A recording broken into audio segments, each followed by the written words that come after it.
அஸ்ஸலாமு அலைக்கும். இன்னைக்கு நம்ம நேயர்கிட்ட நான் என்ன சொல்ல போறேன்னு சொன்னா, இன்னைக்கு ஒரு காணொளி வந்து நான் பார்த்தேன். அந்த காணொளியில வந்து நான் கேட்ட விஷயத்த உங்கள்ட்ட பகிர்ந்துக்கிறதுல ரொம்ப நான் மகிழ்ச்சி அடைகிறேன். இந்த காணொளியில நான் கேட்ட விஷயம் என்னன்னு சொன்னா, அ ஒரு ஒரு பையன், அந்த பையன் வந்து நல்ல நிலைமைக்கு அ நல்ல படிப்பெல்லாம் முடிச்சுட்டு, இப்போ ஒரு நல்ல ஆசிரியர் பணிக்கு சேர்ந்திருக்கான்.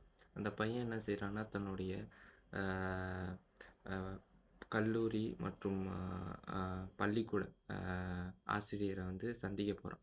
பள்ளிக்கூட ஆசிரியர வந்து சந்திக்க போறான். அந்த ஆசிரியர சந்திச்சபோது அவர்ட்ட அ பேசின உரையாடல் தான் இது. என்ன அவன் வந்து பகிர்ந்துக்கிட்டான்னு சொன்னா, "அ நான் இன்னைக்கு உங்களால தான் நல்ல ஆசிரியரா இருக்கேன்" அப்படின்னு சொல்லிட்டு சொல்லியிருக்கான். அ அதுக்கு அவர் கேட்டப்ப, "என்னால எப்படிப்பா நீ ஆசிரியர் ஆன? என்ன என்ன அப்படி என்ன சம்பவம் உனக்கு எ என்னால மாற்றத்த உண்டாக்குனுச்சு?" அப்படின்னு கேட்டபோது, அந்த பையன் சொல்றான், "ம் என்னோட நண்பர் ஒருவர் வந்து அ நான் பள்ளியில படிக்கும்போது ஒரு விலை உயர்ந்த வாட்ச் கட்டியிருந்தாரு. அந்த வாட்ச் வாங்குற அளவுக்கு என்கிட்ட வசதி கிடையாது. இருந்தாலும் அந்த வாட்ச நான் எப்படியாச்சும் அடையணும்னு சொல்லிட்டு எனக்கு ஒரு ஆர்வம் வந்துச்சு. அதனால அந்த பையன்கிட்டேருந்து அந்த வாட்ச நான் திருடி, நான் வந்து என்னோட பாக்கெட்ல வச்சுக்கிட்டேன். அந்த பையன் என்ன செஞ்சுட்டான்னு சொன்னா, உங்கட்ட வந்து கம்ப்ளைண்ட் செஞ்சுட்டான். இந்த மாரி என்னோட வாட்ச காணோம். கண்டுபிடிச்சு குடுங்க அப்படின்னு கேட்டபோது, நீங்க என்ன செஞ்சீங்கன்னா, எல்லார் கண்ணையும் வந்து கட்ட சொல்லிட்டீங்க. எல்லார் கண்ணையும் கட்டிட்டு, அ ஒவ்வொரு பாக்கெட்லயும் செக் பண்ணி, அப்படி பார்க்கும்போது அந்த வாட்ச் என்னோட பாக்கெட்ல இருந்துச்சு. அதை யார்ட்டேருந்து எடுத்தேன்னு சொல்லாம, எப்படி கிடைச்சுச்சுன்னு சொல்லாம, அந்த பையனுக்கு வந்து அ அந்த பொருள வந்து கொண்டு சேர்த்தீங்க.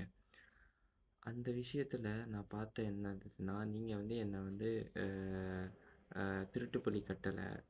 அது கட்டாததோட விளைவு எனக்கு வந்து என் மனசுல ஒரு எண்ணத்த உருவாக்குனுச்சு. அந்த எண்ணம் என்னன்னு சொன்னா, நான் வருங்காலத்துல கற்பித்தல்ங்கிற ஒரு விஷயத்த நான் வந்து பண்ணணும். கற்பித்தல் தான் தலையாய கடமை அப்படின்னு சொல்லிட்டு, என் மனசுல வந்து அன்னைக்கு ஆழமா பதிஞ்சிருச்சு. அன்னைக்கு நான் முடிவெடுத்தேன் ஒரு நல்ல ஆசிரியரா ஆகணும் அப்படின்னு சொல்லிட்டு. அ அதுக்கப்புறம் அந்த பையன் கேட்குறான், "இப்ப என்ன ஞாபகம் இருக்கா?" அப்படின்னு கேட்டப்ப, அந்த ஆசிரியர் சொல்றாரு, இல்லையே எனக்கு இன்னும் நினைவுக்கு வரல" அப்படின்னு சொன்னார்.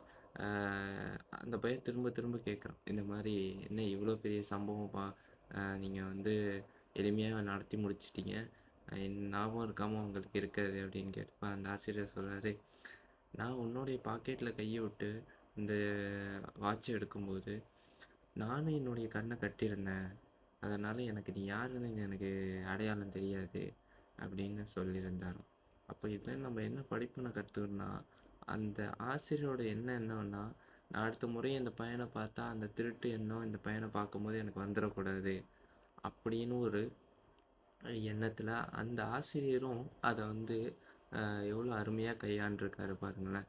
இந்த விஷயத்தின் மூலமா நம்ம என்ன படிப்பின பெறுறோம் அப்படின்னு நம்ம பார்த்தோம்னு சொன்னா, ஒவ்வொரு விஷயங்களையும் கையாளக்கூடிய விஷயம் வந்து இடம், சூழ்நிலை அ எல்லாத்தையும் பொறுத்து மாறுபடும்.